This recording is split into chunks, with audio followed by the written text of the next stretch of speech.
In addressing the root of micro and nanoplastics contamination, following the One Health approach, livestock animals represent the central link between soil and/or plant contamination and human exposure.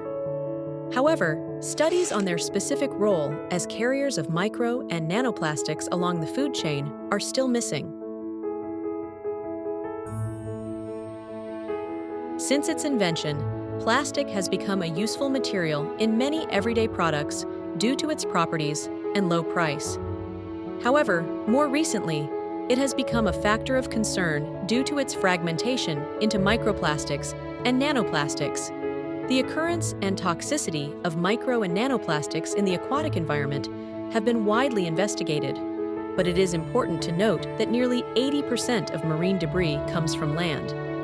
Indeed, agricultural soil is a major source of plastic contamination due to its widespread use in agricultural practices.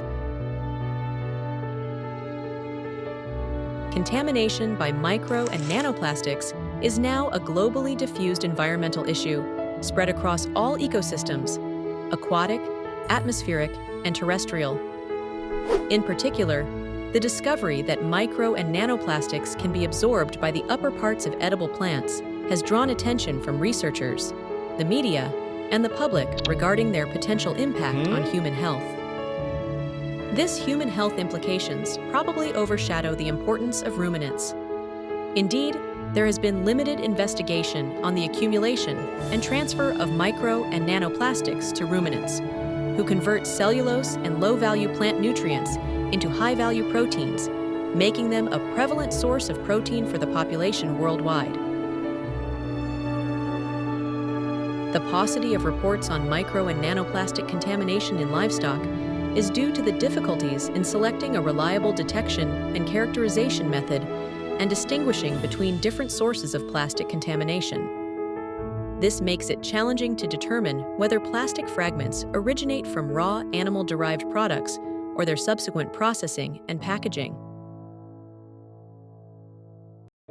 A promising solution for the collection of the largest amount of information regarding environmental plastic load detection would be the creation of a common and open database for reporting particle characteristics and assessment procedure data. In the future, the training of an artificial intelligence tool to detect the most abundant or dangerous polymer will be possible, with the view of supporting policy decisions to reduce the plastic pollution problem. The transfer and accumulation of micro and nanoplastics in animals intended for human consumption is a research area that has yet to be fully investigated.